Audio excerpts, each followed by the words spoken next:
Home और house दोनों का मतलब घर। तो फिर दोनों में फर्क क्या है? इसका जवाब देने से पहले मैं आपको एक सवाल पूछता हूं। अगर आप मैरिड नहीं हो तो मान लो कि आप मैरिड हो। अब मेरा सवाल यह है कि आपकी वाइफ एक वाइफ है या एक लड़की है? जवाब यह है कि वो एक वाइफ भी है और एक लड़की भी है। बनावट से वो एक लड़की है, लेकिन रिश्ते से वो आपकी वाइफ है। आप अपनी वाइफ को किसी से इंट्रोड्यूस करवाते हो तो आप इस तरह से कहते हो कि ये मेरी वाइफ है सना। आप ये नहीं कहते कि ये एक लड़की है सना। आप रिश्ते से इंट्रोड्यूस करवाते हो, बनावट से नहीं। शादीशुदा लोग ज्यादा खुश ना हो, सना सिर्फ एग्जाम्पल है। आपकी बीवी अभी भी वही है जो पहले थी। कई जगह पे आप अपनी वाइफ का आपसे रिश्ता नहीं, उसकी बनावट ही बताते हो। जैसे कि अगर आप अपनी वाइफ को डॉक्टर पे लेके जाओ, डॉक्टर अपनी पर्ची पे आपकी वाइफ की बनावट लिखेगा कि वो फीमेल है, ये नहीं लिखेगा कि वो आपकी वाइफ है।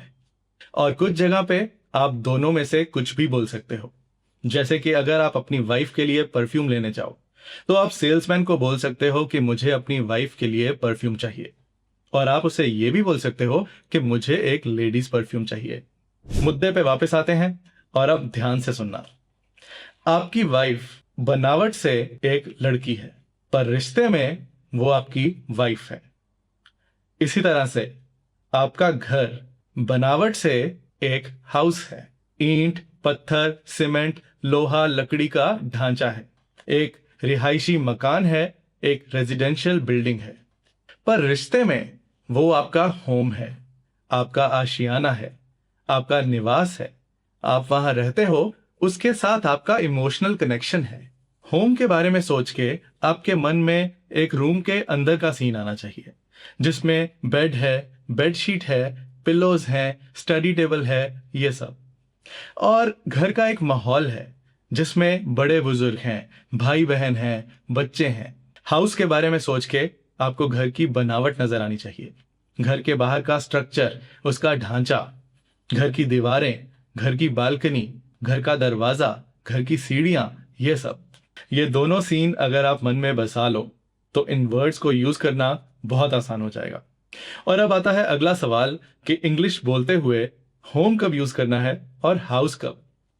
जब आपका मतलब घर की बिल्डिंग से हो, उसकी फिजिकल जगह से, उसके स्ट्रक्चर से, उसकी लोकेशन से, चाहे आपका घर चाहे किसी और का, तब आप हाउस यूज करोगे। मैंने अपना घर पिछले साल पेंट करवाया था। सीन है घर की दीवारों का, घर के ढांचे का। I got my house painted last year. Gas leak होने के कारण उसके घर में आग लग गई, मतलब उसके मकान में आग लग गई। His house caught fire due to gas leakage. हम नया घर लेने की सोच रहे हैं, मतलब कि नया मकान, नई जगह की बात हो रही है। We are planning to buy a new house. मेरा घर अशोक नगर में है। घर की location, my house is in Ashok Nagar. मेरा भाई किराए के घर में रहता है। यहां भी घर बिल्डिंग के मतलब से यूज हुआ है। My brother lives in a rented house. मैं अपने दोस्त के घर पे हूं। यहां भी आप अपनी लोकेशन बता रहे हो। I am at my friends house. और जहां आपका मतलब घर की बिल्डिंग से नहीं, उसके ढांचे से नहीं, उसकी लोकेशन से नहीं, बल्कि रहने की एक जगह के लिए हो, एक रिहाइश के लिए हो, वहां आप घर के लिए होम वर्ड यूज करोगे। खासकर अपने घर के बारे में बात करते हुए इंग्लिश बोलने वाले ज्यादातर होम वर्ड यूज करते हैं, क्योंकि हम उस जगह से इमोशनली जुड़े होते हैं। मैं घर जल्दी आ गया था। आई केम होम अर्ली। ये घर का बना हुआ अचार है। अब ये बात सुन के आपकी आंखों के आगे बिल्डिंग नहीं आती, घर की दीवारें नहीं आती, बल्कि घर का माहौल, फैमिली, अचार का मर्तबान आता है ना? This is home made pickle. याद रहे कि होम मेड में होम और मेड जुड़ा हुआ है, स्पेस नहीं है।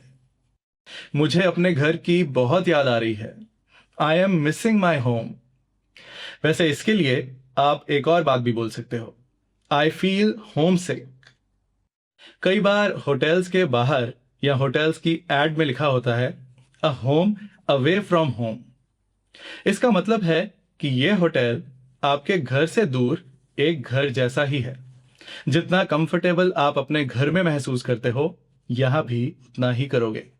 एक एग्जाम्पल और देता हूं, जिससे आपको एक चीज और समझ में आएगी। जानवर जंगल में रहते हैं, जंगल उनका घर है, जंगल उनका होम है। हाउस नहीं है, क्योंकि जंगल कोई बिल्डिंग नहीं है।